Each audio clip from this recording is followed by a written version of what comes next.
భారతీయ ఛానల్కి స్వాగతం. జై Sriram. Her her Mahadev.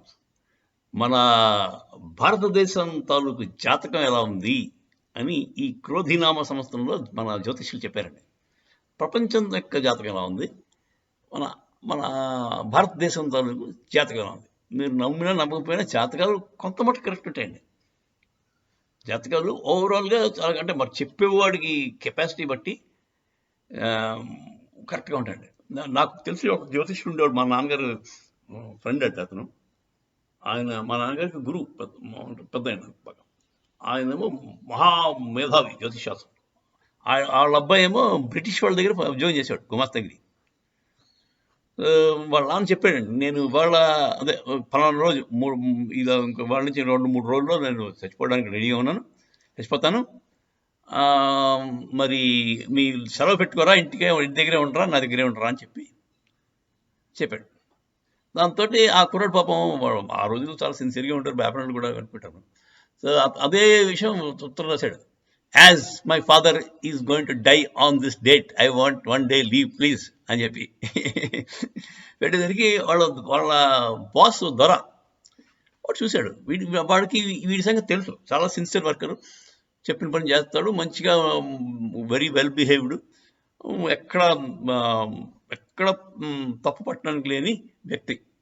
So వీడి క్యారెక్టర్ తెలుసు కనుక వీడు అబద్ధం చెప్పడు అని చెప్పి, సరే అంటే అడిగాడు, ఏమిటి ఇలా అంటే, లేదండి మా నాన్న జ్యోతిష్యంలో దిట్ట, ఆయనకి ముందే తెలిసిపోతాయని, ఆ గ్రహాలు ఎలా ఉన్నాయంటే ఆ రోజు కరెక్ట్గా మారకం ఉందని చెప్పి ఆయన ముందే చెప్పేసేయగలడు, చెప్పేస్తాడు, అందుకని అలా చెప్పాడని చెప్పి అన్నాడు.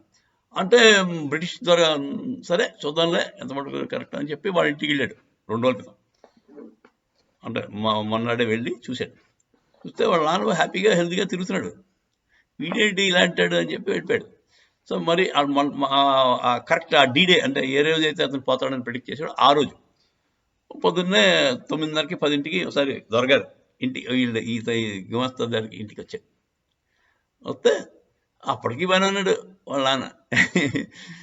సరే చూద్దాం అని చెప్పి సాయంత్రం 12 అయ్యాక వచ్చి చూస్తే అప్పుడు చచ్చిపోయాడు.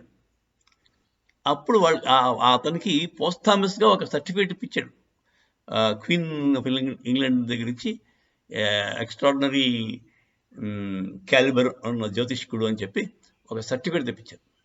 అదండి ఇది దిస్ ఇస్ అంటే పిడకల వేట రామాయణంలో. బేసిక్గా మన దేశం, మన ఈ క్రోధినామ సంవత్సరంలో ఇండియాకి మంచి జరగబోతోంది. కాకపోతే కుజుడు రాజు అంట, దానివల్ల ఏమో కొద్దిగా కాన్స్టిట్యూషనల్ చేంజెస్ వస్తాయి. అది ఇలాగే మనం అనుకున్నాం కదా, అప్కి బార్ 400 పార్ అంటున్నారు కదా మోదీ గారు. అందుకే దానివల్ల వెంటనే 2/3 మెజారిటీ రాగానే they will think of making changes to the constitution. అది జరుగుతాయి. దానివల్ల కొంచెం సివిల్ వార్ టైప్ సిచ్యువేషన్, అంటే కొంచెం రైట్స్ అవి రావడానికి అవకాశం ఉంది. అది కూడా ఎక్స్పెక్టెడ్. అంటే మీకు కామన్ సివిల్ కోడ్ అలాంటివి తీసుకొచ్చాం అనుకోండి, కొంచెం అలజడి జరగచ్చు. సో అది తర్వాత ఇంకోటి ఏంటంటే, towards end of this year PoJK మనకి కలిసిపోతుంది. అదొక మంచి aspect. PoJK without any blood shed మన దాంట్లో కలిసిపోవడానికి అవకాశం ఉంది. నెక్స్ట్ ఇంకోటి ఏంటంటే, మన ఆర్థిక పరిస్థితి చాలా మెరుగుపడి 3rd ప్లేస్కి రావడానికి within span of 1 or 2 years, within this year it self, ఈ ఏడాదిలోనే క్రోధినామ సంవత్సరంలోనే మన ఆర్థిక పరిస్థితి 3వ స్థానానికి రావడానికి అవకాశం ఉంది. విదేశీ పెట్టుబడులు చాలా ఎక్కువగా వస్తాయి అని ఈయన చెప్పాడు, ఈ జ్యోతిష్యుడు. మరి అతను చెప్పింది ఎంత మట్టుకు నిజమో, అతనికి శాస్త్రం మీద ఎంత పట్టు ఉందో నాకు తెలియదు. సరే ఇంకోటి ఏం చెప్పాడు, అమెరికా ఆర్థిక మాన్యం అంటే ఇన్ఫ్లేషన్ అది బాగా ఎక్కువైపోయి విదిన్ 2 years అమెరికా చెప్పుకోలేని పరిస్థితికి వెళ్ళిపోతాడు, మొత్తం కొలాప్స్ అయిపోవడానికి అవకాశం ఉంది America. Next Pakistan civil wars అవుతాయి, బ్లడ్ షెడ్ అవుతుంది, ముక్కలు అవుతుంది, అదే ప్రిడిక్షన్. మరి ఇరాన్లో కూడా పెద్ద డిస్టర్బెన్సెస్ వస్తాయి పొలిటికల్గాను, అంటే from within as well as without war like situation వస్తుంది. తర్వాత ఏమో వాళ్ళకి భూకంపాలు కూడా వస్తాయట ఇరాన్కి. అది నెక్స్ట్ ఫైనల్గా కెనడా అండి. కెనడాలో ఈ టెర్రరిజం ప్రజ్వలిల్లుతుంది. టెర్రరిజం విపరీతంగా టెర్రరిస్ట్ ఖలిస్తానీ వాళ్ళు లేకపోతే ఐఎస్ఐఎస్ వాళ్ళు రెచ్చిపోయి చాలా అటాక్స్ జరుగుతాయి. Canada will be in big trouble అని అదొక ప్రెడిక్షన్. అదండి ఇది. నాకైతే కొంచెం మనవాడు కొంచెం ఇండియాకి బయాస్డ్ గాను, మన శత్రువులకి శత్రువులందరికీ గడ్డు కాలం అని చెప్తున్నాడు, మనకి చాలా మంచిదని చెప్తున్నాడు. మరి ఎంత మట్టుకు కొంచెం సొంత సెల్ఫ్లో కూడా కొంచెం మనిషికి విష్ఫుల్ థింకింగ్ ఉంటుంది. ఇలా అయితే బాగుంటుంది అనుకుంటారు కదా. ఆ జ్యోతిష్కుడు మనిషి కదా, జ్యోతిష్కుడు కూడా మనిషే కదా.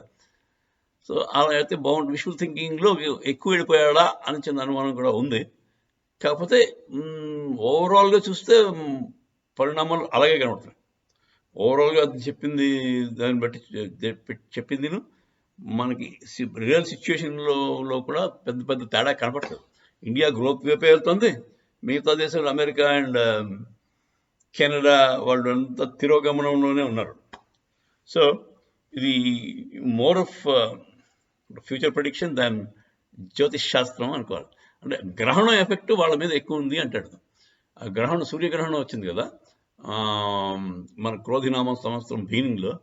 ఆ సూర్యగ్రహణం ఇంపాక్ట్ ఈ దేశాల మీద చాలా ఎక్కువ ఉంది అంటారు. అమెరికాలో ఎక్కువ ఉంది యాక్చువల్. బేసిక్గా అమెరికాలోనే ఎక్కువ, వాళ్ళకే మనకి పట్టు విడుపు స్నానాలు అవి వాళ్ళకే ఎక్కువ పట్టింపు. వాళ్ళు చేయాల్సిన అవసరం ఉంది. కాకపోతే వాళ్ళు తెలియదు. మన వాళ్ళు మనకేస్తే మనం చేస్తాం. మనకే వస్తే సూర్యగ్రహణం అది మనకి రాలేదు. రాత్రి కూడా వాళ్ళకి వచ్చింది. అంటే మనకి రాత్రి వాళ్ళకి పగలు.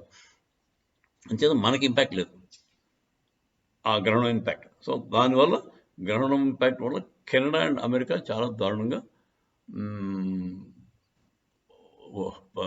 పర్ఫామ్ చేస్తాయని ఆయన prediction. Let us see what happens. జై శ్రీరామ్.